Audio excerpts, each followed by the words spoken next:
امروز اومدیم این پدال های خفن رو بسازیم. بریم برای ادامه ویدیو.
دوستان اینم شد از این. ببینید پدال ها رو کامل دست کردم، به این صورت کار میکنن. حالا برای گرفتن این صدا میتونید اینجا رو چسب بزنید این پیچه رو که اینجوری صدا میدم. اینجا شده جا ولوم ها، بعد وصل میشه به وصل میشه به اینجا اتنه یا یه دونه میله. حالا اونم براتون میذارم، ولی تا اینجا نحوه پدال کار کردن پدال ها این شده دیگه. ببینید آفنر و بدون قرارگیری ولوم ها اون وسط. اینجا هم شده جاپا، اینو شاسی رو تغییر داده. ببینید دوستان، حالا ما اینو ساختیم پدال ها. خب این پدال ها حالا ما به چه چیزی احتیاج داریم؟ به یه چیزی احتیاج داریم به اسم ولوم که بتونه اینو بخونه و این پدال ها کار کنه. خب این ولوم اینجا وصل میشه و به کمک یه دونه اهرم به این صورت وصل میشه سر این. حالا هر چیزی باشه، این برای یه دونه پای است. شما میتونید از آلومینیوم استفاده کنید، از پلاستیک استفاده کنید، مثل من پلاکسی استفاده کنید، هر چیزی که میتونید. بعد ما وقتی این اهرم رو گذاشتیم این به این صورت میچرخه بدون هیچ گونه فشاری روش. اینجا ما پیچای بلندی داریم.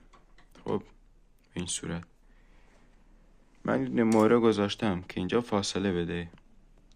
یه دونه بازی اینجوری میخواید به این صورت، اول میاد اینجا وصل میشه. خب بعد میاد داخل این، بعد تمام. اینو میتونید محکم کنید، یه دونه مهره دیگه میتونید بندازید اینجا و دیگه تمام. را من مهره ندارم، برقم نیست. ببینید همین صورت راحت داره این کار میکنه تا ته میاد بدون هیچ گونه مشکلی. ببینید ولوم هم هیچ گونه فشاری روش نیست.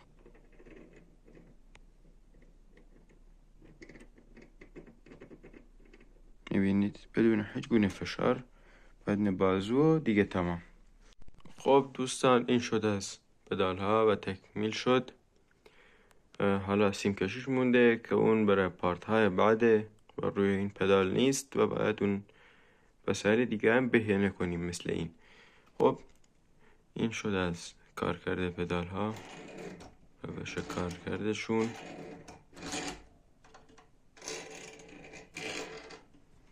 هر ستا رو اینجوری کردم، بعد مهره‌هاشو انداختم چون برق نیست.